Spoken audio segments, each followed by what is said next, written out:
My name is Gabriele Rossi Rognoni and I am the curator of the Royal College of Music Museum.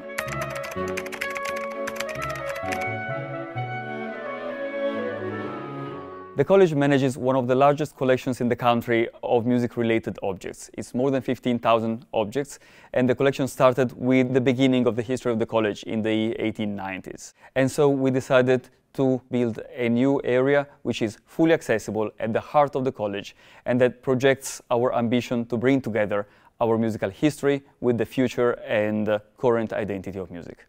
The biggest transformation is that now we have a variety of spaces where we can deliver the activities that are relevant for the college and for the community and for the collections. We have a space for our display, we have a space for temporary exhibitions, we have a space for education, we have a climate-controlled space for performances on our instruments, and we have a research center and a space that enables us to bring back on site all the collections that had been stored off-site and guarantee a good conservation and digitize them and make them available to scholars, students and a variety of audiences.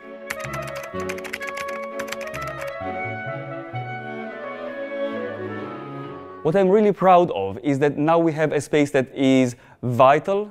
It brings together our musical heritage with the music that we perform here at the college. It is a hinge between our community at the college and the rest of the community out there, and represent our interest and curiosity towards music of today as much as our history.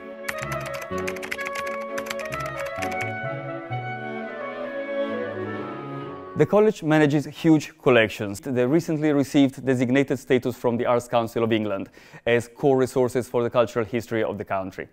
They are divided between the library, which manages manuscripts and prints, and the museum that manages musical instruments, paintings, sculptures, photographs, early prints, drawings, memorabilia, and all tangible objects that testify the history of music, particularly in relation to London, but to Western music in general over the past 500 years.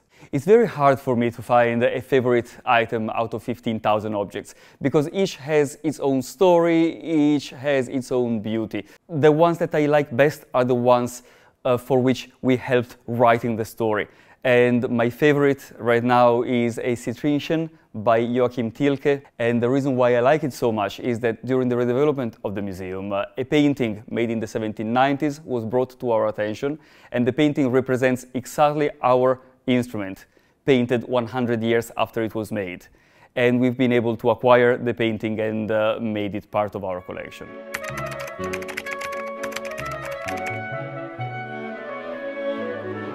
When we designed this museum, we thought about activities mostly dedicated to our students and others for our external visitors. We have lunchtime concerts every Friday at 12:30. We have activities for schools, for kids from 3 years of age until university, up to university, and the programs have been designed with the schools themselves. We have activities for people living with dementia, and special tours for visitors on the autistic spectrum. During the redevelopment, we digitized over 10,000 objects from the collections, thanks to the efforts of the digitization team, coordinated by Richard Martin and by a number of volunteers, some of them students of the college.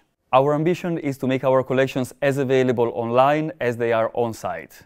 And for this reason, we partner with Google Arts and Culture to develop digital temporary exhibitions and a variety of digital resources to open up to digital audiences. And you can find them on our website.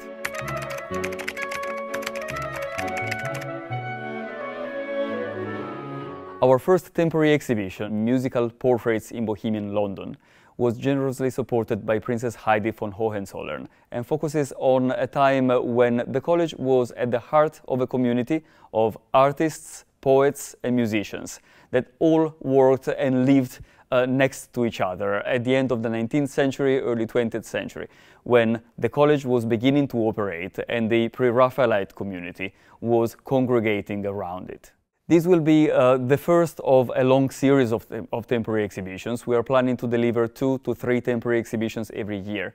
There will be a chance to connect with the world of contemporary art, with the world of music and musical heritage, but also with our students, because we encourage students to propose projects for temporary exhibitions that we can then develop collaboratively here in this space.